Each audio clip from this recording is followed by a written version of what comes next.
Buenos días, queridos hermanos. Vamos a pedir la dirección de nuestro Señor.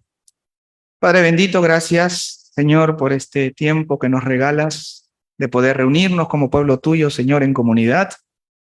Pedimos ahora que sea tu Santo Espíritu quien, a pesar de la indignidad, Señor, de este predicador, sin embargo, pueda ser portador del mensaje que tú tienes para cada uno de nosotros, conforme a nuestra necesidad, Señor, que tú conoces mejor. Te lo rogamos todo en el nombre bendito de tu amado Hijo Jesús, nuestro Señor.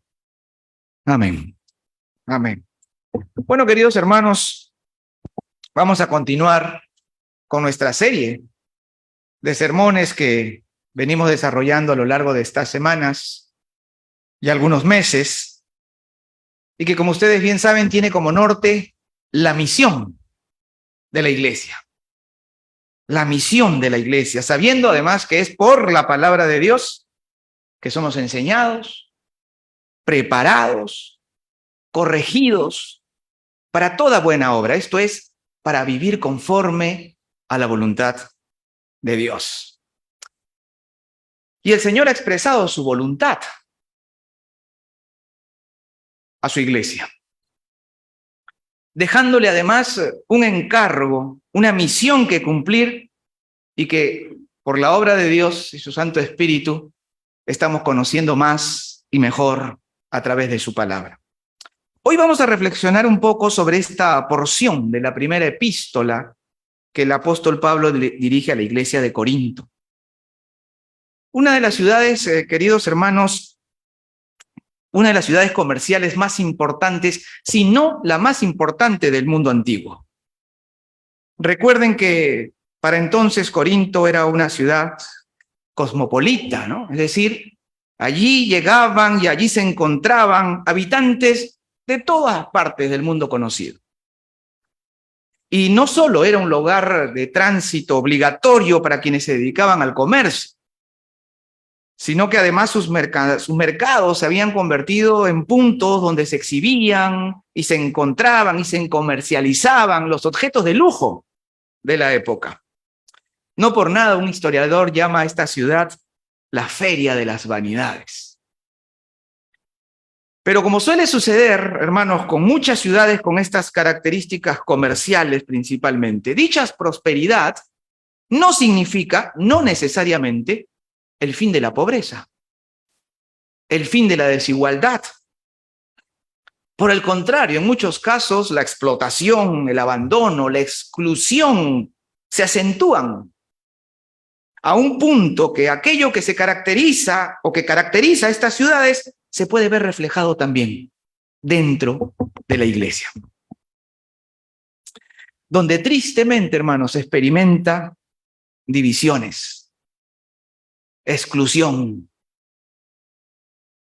Pero además de esta situación, la prosperidad muchas veces viene acompañada de corrupción, término que nosotros de inmediato relacionamos con la deshonestidad, ¿verdad? Con el materialismo por el cual somos capaces de vender nuestras conciencias. Pero sin embargo, cuando se habla de corrupción, se habla de todo tipo de degradación. Y esto implica también la decadencia moral, el libertinaje sexual y todo tipo de pecado. Resulta entonces para nosotros, considerando estas características de Corinto, esperanzador, también aleccionador, sobre todo por los tiempos en que vivimos y los problemas que tenemos como sociedad. Resulta esperanzador saber que en medio de una realidad tan decadente, el Evangelio germina. El Evangelio da fruto. Y particularmente ahora, en que como iglesia de Jesucristo que somos, y como una porción pequeña de ella aquí en Pueblo Libre, dentro de nuestra denominación, estamos estudiando y estamos reflexionando sobre la misión que el Señor ha encomendado a su pueblo. Y entonces anima ver florecer la obra de Dios en los lugares menos pensados. Y en Corinto, a través del apóstol Pablo, fue que el Evangelio se predicó. Cristo fue presentado. Cristo fue creído. Amén. No obstante, en la experiencia de la iglesia de Corinto, hermanos, vamos a ver también nuestra precariedad. Nuestra precariedad expuesta y los riesgos a los que nos encontramos expuestos, sobre todo cuando somos negligentes, si nos descuidamos y no escuchamos al autor de Hebreos cuando nos llama a ser diligentes con lo que hemos oído, como sucedió en la iglesia de Corinto. En Corinto se produce una situación, hermanos, que hasta hoy sigue siendo probablemente el mayor de los riesgos a la que está expuesta la iglesia. En la iglesia de Corinto vemos que la condición moral de la sociedad muchas veces se replica en la iglesia. Que no somos ajenos a esa condición moral del resto de la sociedad. Y esto es especialmente importante para nosotros ahora considerar, meditar, porque nos obliga de inmediato a mirar hacia adentro, a examinarnos a nosotros mismos, que es una condición, por cierto, hermanos, ineludible para todo aquel que busca ponerse ante la presencia de Dios para adorarle, como estamos haciendo ahora mismo. ¿Qué hacemos aquí reunidos si no es acaso adorar a Dios? Y como haremos de una manera particular en un momento, cuando nos acerquemos a la mesa del Señor. Entonces, considerar este aspecto de la vida de la iglesia es especialmente importante, pero también desafiante. Y en lo que respecta a la iglesia de Corinto, hermanos, podríamos decir que si hubo una iglesia en todo el Nuevo Testamento que no quisiéramos imitar, esa es la iglesia de Corinto. Como sabemos, por el mismo Pablo, las noticias respecto a la conducta de los creyentes en esta ciudad no parecía marcar la diferencia con su sociedad. Y eso no era bueno. La decadencia moral de la sociedad se reflejaba en una decadencia moral de la iglesia. Y como ya venimos diciendo, este es un mal del cual la iglesia en nuestro tiempo debe tener especial cuidado. Siempre existe el riesgo de no ser más que un reflejo de esa sociedad de la que hechos formamos parte, pero de la que, hermanos, por la palabra de Dios, estamos llamados a ser diferentes.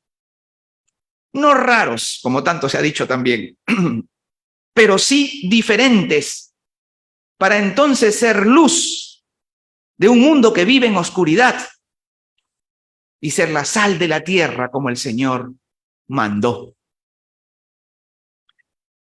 La iglesia de Jesucristo, entonces, hermanos míos, está llamada a ser diferente. Y claro, la pregunta que necesitamos responder es: ¿diferente en qué? Bueno, en un momento diremos algo al respecto, pero por ahora empecemos reconociendo que precisamente ser diferentes es lo que Pablo demanda de los cristianos en Corinto. A través de sus cartas, a través de sus misivas, que en algún momento, cuando uno lee con detenimiento, puede percibir que incluso se tornan severas. Sin embargo, hermanos míos, la severidad y la firmeza con la que se dirige Pablo a la iglesia en Corinto, que es una iglesia, no olviden, que él fundó y que conoce bien. Sin embargo, en esa severidad muestra el amor y la especial preocupación que Pablo tiene de sus hermanos. Y el amor y la preocupación de un pastor, que en el caso de Pablo, como hemos leído en la lectura antifonal, toma el lado de los más débiles, por quienes muestra especial cuidado, por quienes muestra especial preocupación. No hagan tropezar a la iglesia. Entonces el amor y la preocupación de un pastor, porque cuando en realidad se ama, queridos hermanos, como Pablo amó a sus hermanos de Corinto, cuando en realidad se ama, se habla con la verdad. Aunque ésta no siempre sea bien recibida. Y en realidad, hermanos míos, no existe nada más opuesto a la piedad que dejar al hermano en el error, para que viva engañándose a sí mismo. Los creyentes de Corinto se estaban engañando ellos mismos, porque habían entendido mal o quisieron entender mal la libertad que los hijos de Dios encontramos en Cristo para exponerse al pecado y ser hallados así en rebeldía contra Dios. Este capítulo 10, hermanos, inicia precisamente con una sucesiva mención de parte de Pablo, en el que el apóstol hace una serie o menciona una serie de episodios que vivieron los israelitas en el desierto, ilustrando así la necesidad que tenemos de perseverar los creyentes hasta el fin y no extraviarnos en el camino. El pueblo de Israel y su largo paso por el desierto fue escenario de una serie de fracasos, de una serie de desviaciones que significó dolor y muerte para ellos. Ya luego ustedes los animo a que puedan leer estos 11 primeros versículos de este capítulo 10, donde Pablo les recuerda la experiencia de Israel, al mismo tiempo que los exhorta a no cometer, a no seguir los mismos males. Todo el pueblo de Israel, hermano, había sido liberado y bendecido por Dios. Nosotros conocemos bien la historia. Como ahora los creyentes, la iglesia ha sido liberada y bendecida por la fe en Jesucristo. Pero lo que pasó con los israelitas es que la mayoría de ellos no agradó a Dios, sino, dice el apóstol, se abandonaron a los malos deseos, se abandonaron a la idolatría, a la inmoralidad sexual. Y entonces perecieron a causa de su pecado. Pablo les dice a la iglesia, todo esto sucedió con el pueblo de Israel y quedó registrado como una advertencia para los cristianos.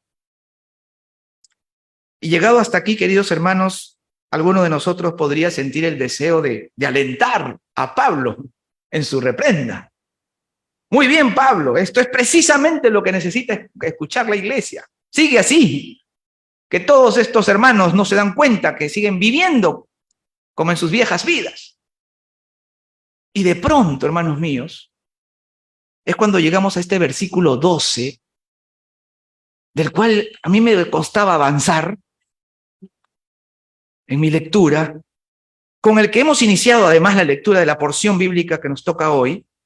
Y entonces pareciera, al menos esa sensación tuve yo, que Pablo se dirige a un grupo distinto, también de la iglesia. Probablemente un grupo de cristianos que había tomado la actitud de observadores frente a las reprendas y frente a las exhortaciones que Pablo le hace a la iglesia, pero que ahora reciben también una advertencia de parte del apóstol. Yo quiero que ustedes vean sus Biblias, el texto. Por tanto, después de haber expuesto, después de haber mencionado estos hechos sucesivos de la experiencia del pueblo de Israel, dice, por tanto, el que crea que está firme, tenga cuidado de no caer. Y estas palabras son especialmente importantes para nosotros ahora que vamos a participar de la cena del Señor, que es esa oportunidad que recurrentemente el Señor nos da para que tengamos cuidado de no caer. Ahora que habremos de acercarnos a su mesa, no lo haremos sin antes examinarnos como la palabra manda y reconocer nuestra verdadera condición de debilidad, de raza caída, pero que pone su confianza en los méritos de nuestro Señor Jesucristo, en quien somos perdonados por gracia. Amén. Entonces, volviendo a Corinto, por un lado estaban los que vivían y se comportaban sin considerar su comunión con Dios, con un descuido inaceptable para quienes Pablo tiene palabras de reprensión. Pero también estaban los que pueden pensar que están firmes, y para ellos tiene una advertencia. Claramente el trasfondo de todos estos versículos que registran la enseñanza y la exhortación de Pablo está directamente relacionada, hermanos, al exceso de confianza. Mírenlo ustedes. los que creían que podían vivir descuidada y negligentemente, y los que creían que podían confiar en su propia firmeza. Ambos están en riesgo. Ambos grupos pecaban de exceso de confianza. Y no olvidemos que estamos hablando de la iglesia, en este caso la iglesia de Corinto, conformada por varones, por mujeres, que habían creído conjuntamente con sus familias y que por el bautismo habían expresado públicamente su fe en el Señor. Eso mismo hemos hecho nosotros, ¿verdad? Participaban de la comunión, como lo hacemos también, y como lo ha hecho la iglesia de Cristo desde sus inicios. Pero su negligencia los hizo creer que podían exponerse a la tentación. En el caso de los corintios, comer sin ningún problema la carne ofrecida en sacrificio a los ídolos paganos, a los que Pablo aquí llama demonios. Permítanme un paréntesis aquí, porque es importante, creo yo, decir que si bien la palabra que ha sido traducida como demonios nos lleva a pensar más precisamente en los seres celestiales caídos y declarados en enemistad con Dios, sin embargo, la palabra tiene un alcance todavía mayor, queridos hermanos. Desde luego que Pablo no estaba llamando demonios propiamente a las estatuas, ¿verdad?, con las que los paganos representaban sus inexistentes divinidades, sino a todo lo que, incluso pudiendo aludir elevadas virtudes, son levantados como dioses, desconociendo así al Dios vivo y verdadero, revelado en la persona de nuestro Señor Jesucristo. ¿Qué nos dice esto, hermanos? Que de manera que no debemos entender como demonios únicamente aquello que hace referencia directa al mal, sino también a esos otros ídolos que aun y cuando exaltan la bondad, la paz y cualquier otra virtud elevada, desconoce, ignora o rechaza al Dios personal revelado en nuestro Señor Jesucristo y de quien la Biblia da testimonio. De manera, hermanos, que cualquier religión, filosofía, ideología que pueda hablar de amor, igualdad, paz y tantas otras virtudes elevadas, pero que en la medida rechaza a Cristo, permanecen del otro lado, a lo que Pablo llama demonios. Cerramos el paréntesis. Sigamos mirando el texto. Pablo nos advierte en ese exceso de confianza que podemos llegar a desarrollar los cristianos. Pues reconociéndonos, hermanos, libres por la obra de Jesucristo, no debemos suponer que tenemos la licencia para participar de aquello que está en clara oposición a lo que manda nuestro Señor. En un momento diremos algo más. Pero ahora veamos que antes de tratar el asunto de la libertad cristiana, que es central para nosotros, y del pecado de la idolatría, Pablo quiere que los cristianos estemos atentos a las tentaciones, que son una realidad constante en la vida de todo creyente. Y por ser una realidad en nosotros, no debemos exponernos a ellas. Hace una advertencia a los que pueden sentirse seguros, firmes, aquellos que por la gracia de Dios se han mantenido firmes. Quien crea está firme debe tener cuidado de no caer. Esa es la advertencia. Porque si no hemos caído, amados hermanos, no es por nuestra superioridad. No se trata de que seamos mejores que nadie, no por haber llegado a ser más espirituales, por méritos propios, hayamos conseguido perfección de ninguna manera, únicamente por la gracia de Dios. El Señor solo requiere retener su gracia para endurecer el corazón de cualquiera de nosotros. Es por su fidelidad que no ha permitido y tampoco permitirá, dice Pablo, que seamos probados por encima de lo que podamos soportar, sino que contrariamente en su misericordia, con la prueba, el Señor es quien abre una salida para que podamos soportarla y podamos ser vencedores. Si las pruebas no nos han hecho caer, es por la gracia de Dios. Amén. ¿Cómo entonces nos pondremos en el lugar de los que juzgan a otros? Cuando lo que debo hacer es dirigir mi mirada al Señor para reconocer nuestra debilidad y confesar que somos pecadores, pues el pecado está siempre presente en nosotros. Sabiendo que todo pecado es contra Dios, hemos pecado, hermanos, con nuestros pensamientos, con nuestras acciones, con nuestras omisiones, con nuestra ingratitud al Dios que nos da la vida, que muchas veces despreciamos. Necesitamos mirar a Cristo y exaltar su gracia y misericordia para con nosotros. Pero no quisiera que avancemos sin prestar atención de un detalle que resulta muy importante también. Pablo nos dice que el Señor no permitirá que afrontemos problemas o pruebas que no podamos soportar, pero no nos dice que no habremos de pasar por ellas. Entonces, hermanos, las pruebas son parte de la vida del creyente. Y porque reconocemos que es por la gracia de Dios que podemos mantenernos firmes, entonces tenemos la responsabilidad de ser más diligentes con lo que hemos oído, dice el autor de la carta a los Hebreos. ¿Y qué es lo que hemos oído? Por lo que hemos creído, por lo que hemos sido despertados a la fe. El Evangelio de Jesucristo, la palabra de Dios, Cristo mismo, que es la palabra encarnada. Y se nos demanda tener cuidado para no sufrir un resbalón, para no caer en tentación.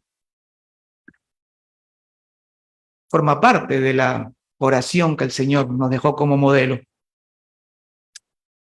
Por eso, hermanos, la advertencia que nos hace el apóstol está relacionada al exceso de confianza. Pues sabiendo que en Cristo hemos sido hechos libres, podemos llegar a pensar, como sucedió con los cristianos de Corinto, que podemos ponernos en situaciones aparentemente inofensivas, pero en las que podamos ser hallados culpables de ofender a Dios, además de convertirnos en piedra de tropiezo para nuestros hermanos, los más débiles.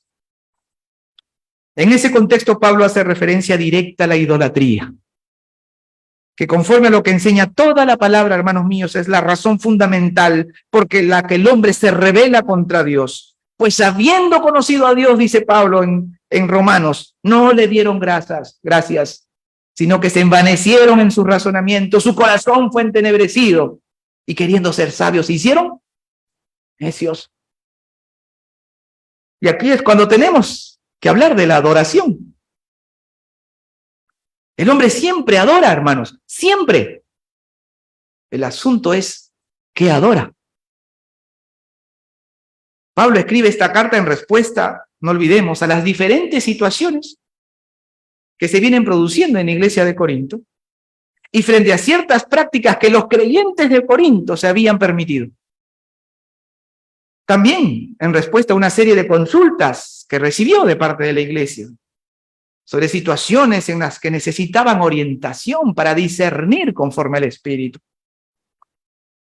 Y uno de estos asuntos era la participación en la mesa con quienes habían sacrificado animales a ídolos, es decir, a dioses falsos. La respuesta de Pablo, hermanos, que veremos ahora, empieza con una exhortación clara, directa, determinante y precisa. Huyan de la idolatría. Porque la iglesia de Jesucristo ha sido liberada de la esclavitud del pecado, como liberado fue el pueblo de Israel de la esclavitud de Egipto, para adorar al único Dios vivo y verdadero. La iglesia ha sido separada por Dios y para Dios en Cristo Jesús nuestro Señor. Y por eso decimos que la adoración es parte de la misión de la iglesia. No se puede entender la adoración a nuestro Dios como una realidad en la iglesia y una realidad de la iglesia separada de la misión a la que ha sido llamada. No es posible. Concebir la adoración como parte de nuestra misión, hermanos, es decir, como parte de la razón de nuestra existencia, más nos afianza nos fortalece, porque nos ayuda a fijar nuestros ojos únicamente en nuestro Dios, en Cristo. Porque nos ayuda a tener cuidado para no dejarnos persuadir por lo que sea que pueda convertirse en el sujeto de nuestra adoración. Esa es la idolatría. Y ante este peligro, el apóstol Pablo apela a nuestro entendimiento. Fíjense en su texto.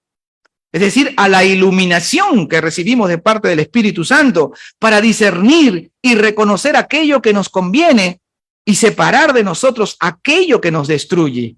Miren los versículos 14 y 15. Por tanto, amados míos, huyan de la idolatría, dice el apóstol. Les hablo como personas sensatas. Juzguen ustedes mismos lo que digo. Apela a la sensatez para que hagamos el trabajo de discernir. Necesitamos, hermanos, examinarnos con honestidad, con valentía, sabiendo que podemos engañar a otros, incluso podemos engañarnos a nosotros mismos, pero a Dios jamás. Y necesitamos reconocer qué es aquello distinto a Dios que ocupa el centro de su vida, hermano. El primer lugar en sus prioridades. Y que por lo tanto, incluso sutilmente, puede haberse convertido en el sujeto de vuestra adoración. Huyan de la idolatría significa entonces no pongan a ningún otro en el lugar que solo Dios debe ocupar en ustedes. Y con eso Pablo aborda este asunto particular por el que fue consultado.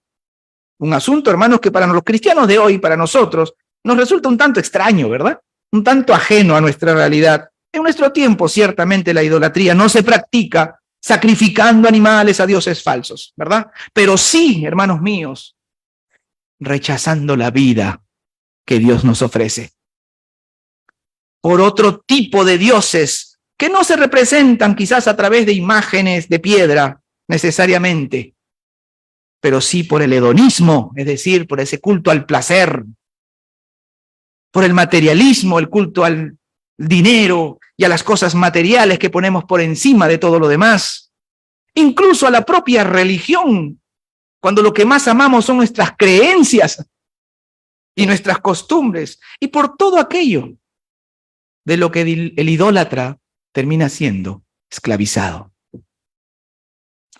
Servirnos de esa mesa,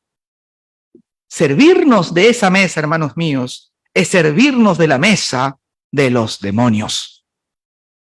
Es lo que dice la palabra de Dios. Porque todo lo que aparta al hombre de Dios viene del enemigo.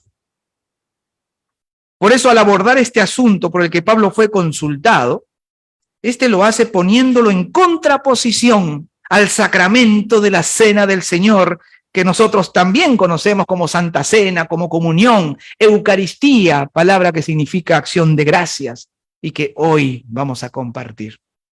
Miren los versículos 16 y 17. Dice así: la copa de bendición por la cual damos gracias, ¿no es la comunión de la sangre de Cristo? Y el pan que partimos, ¿no es la comunión del cuerpo de Cristo? Hay un solo pan del cual todos participamos. Por eso, aunque somos muchos, conformamos un solo cuerpo, la iglesia. La copa de bendición y el pan que parte, la iglesia.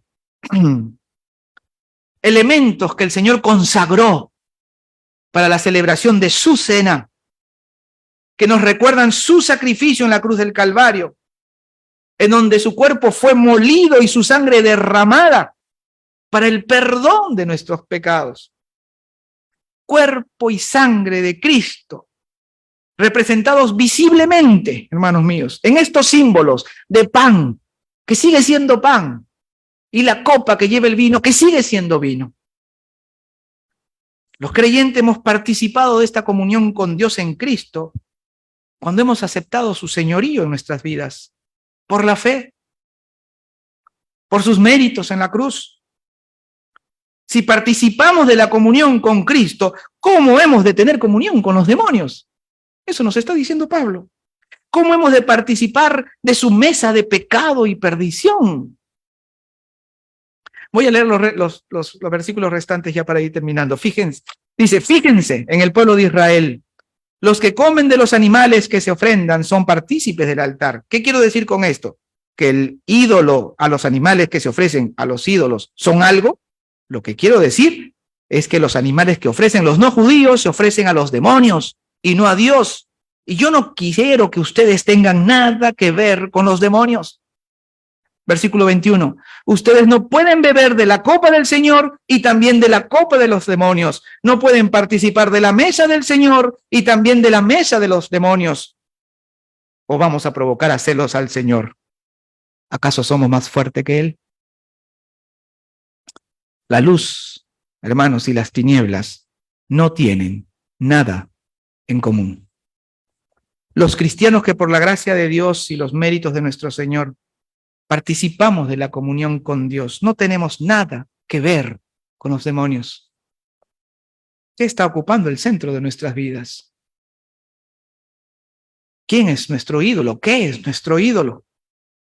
No podemos participar de uno y de otro. Tal cosa no resulta algo inofensivo, pues provoca celos al Señor, porque hemos sido separados por Él, para Él. Nos quiere para Él, y no porque nos necesite, sino porque nosotros lo necesitamos. Y nada debe haber entre nosotros más que el amor y la gratitud al Dios que nos amó primero, aun cuando éramos sus enemigos, sin merecer su amor perfecto. Cuando nos acercamos entonces, hermanos míos, a su mesa, como haremos en unos momentos, le adoramos. Y fíjense que cuando le adoramos, anunciamos su muerte y proclamamos su resurrección hasta que Él venga. Cristo vuelve. ¿Sí? Cristo vuelve, o lo hemos dejado de creer. Es algo que probablemente la iglesia necesite volver a pensar para volver a proclamar su venida. Cristo vuelve y la iglesia de Cristo anuncia su venida. ¿Y por qué hago tanto énfasis en esto? Porque entonces podemos ver que la celebración de la Cena del Señor tiene un carácter evangélico y misionero, que anuncia y proclama, confiesa y comparte. El Señor ha llegado a nuestras vidas, no para que lo guardemos. Sabemos que eso es imposible, estoy hablando metafóricamente.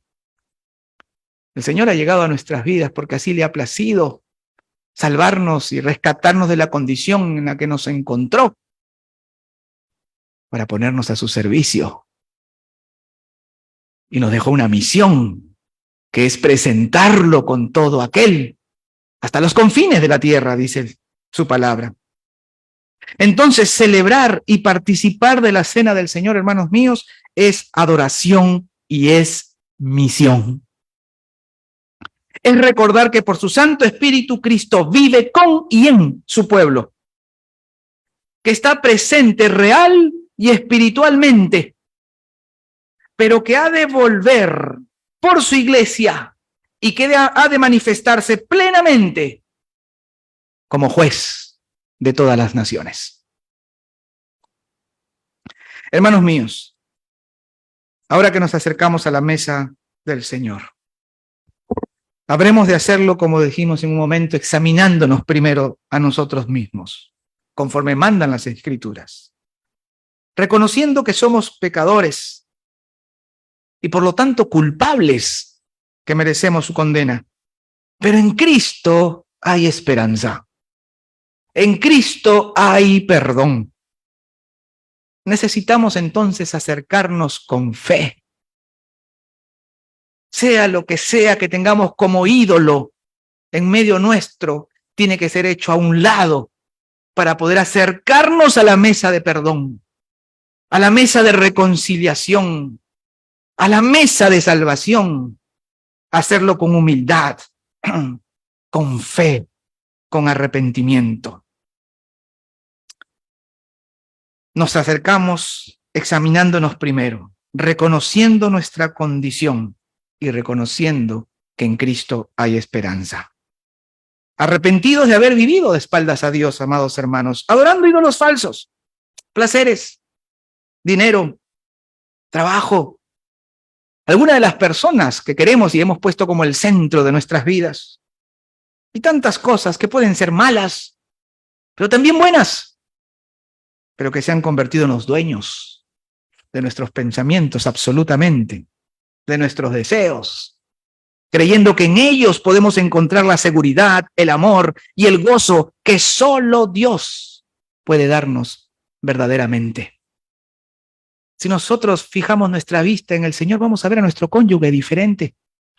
Vamos a poder ser ese esposo, esa esposa, conforme al corazón de Dios. Vamos a poder ser ese padre, esa madre, conforme al corazón de Dios.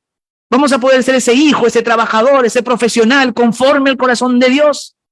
Si es Dios el que ocupa el centro de nuestra vida y no las personas que amamos, de quien esperamos lo que no pueden darnos y lo que nosotros tampoco podemos dar.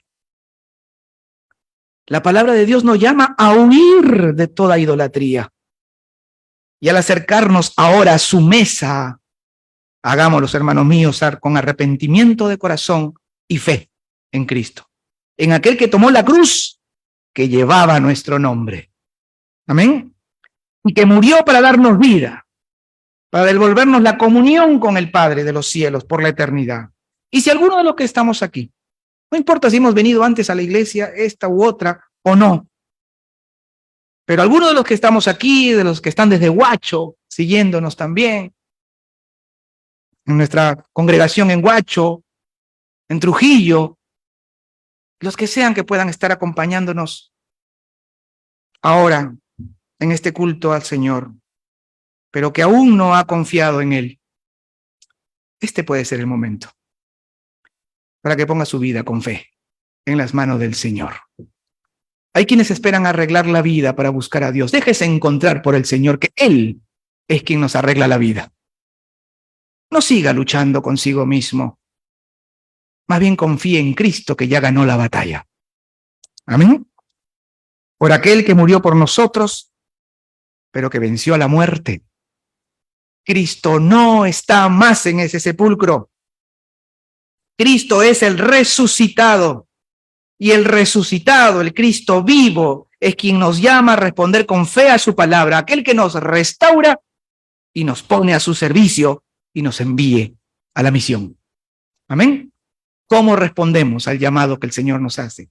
Al llamado que el Señor hace a su iglesia, a la misión. Que el Señor los bendiga y nos haga bendición. Padre bendito, gracias nuevamente, Señor, por tu palabra. Sabemos, Señor, que es tu voluntad y no la nuestra, que son tus designios y no los nuestros. Que aquello que puso en los corazones, Señor, de tus siervos, de los pastores, de los ancianos, emprender esta serie de sermones, tratar estos asuntos desde el púlpito, desde nuestros estudios bíblicos, Señor, pueda responder a lo que tú quieres hacer con nosotros. Nos ponemos en tus manos. En el nombre bendito de tu amado Hijo Jesús. Amén.